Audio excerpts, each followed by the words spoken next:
नमस्कार, मी स्वतः लोकसभा उमेदवार आहे. रत्नागिरी सिंधुदुर्ग 46 तांबडे अमृतानंतर राजापूरकर. तुम्ही सांगा, ही ट्रेन सकाळी रत्नागिरी स्टेशनला सुद्धा लेट आली, कारण की या रेल्वेचं नावच असं आहे की गरीब रथ. गरिबांची या सरकारला काही पडली नाही आहे, लक्षात घ्या.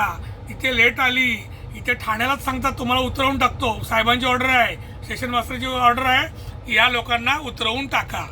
पोलीस माझ्याशी भांडायला आले, तुमच्यावर कारवाई करतो, अमुक करतो. म्हटलं माझ्याकडे तिकीट आहे, तुम्ही का उतरवणार? आणि हे किती लोक आहेत, सगळे व्हिडिओ टाकतो.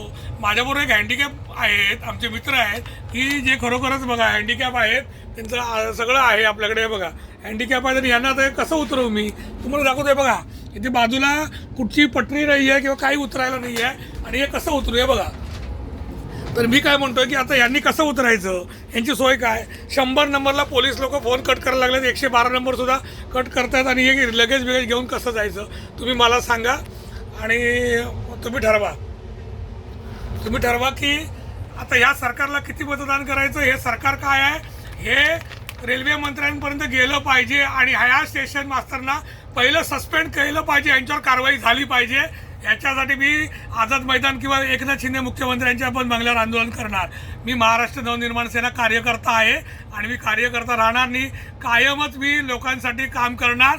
जिथे प्रश्न जनतेचा तिथे मार्ग मनसेचा. मी मनसे कार्यकर्ता असल्यामुळेच ही तिथे आली, नाही तर ठाण्यालाच त्यांनी थांबवली होती गाडी. जय महाराष्ट्र, जय मनसे. राजसाहेब, लवकरच तुमच्यापर्यंत व्हिडिओ येईल. मी काम करत राहतोय, कारण की ही लोकशाही नसून हुकुमशाही चाललेली आहे यांची.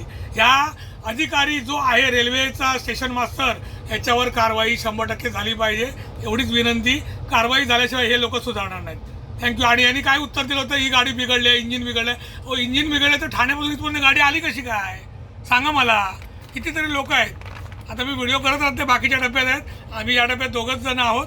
बरीच लोक आहेत आणि बरीच लोक त्रासलेली आहेत. आणि आता ही गाडी किती वाजता पोहोचली पाहिजे? उपाशी त्यांनी काही खायला नाही, आम्हाला पाणीसुद्धा नाही आहे. सांगा या महाराष्ट्राचा कोण आहे, वाली कोण आहे सांगा.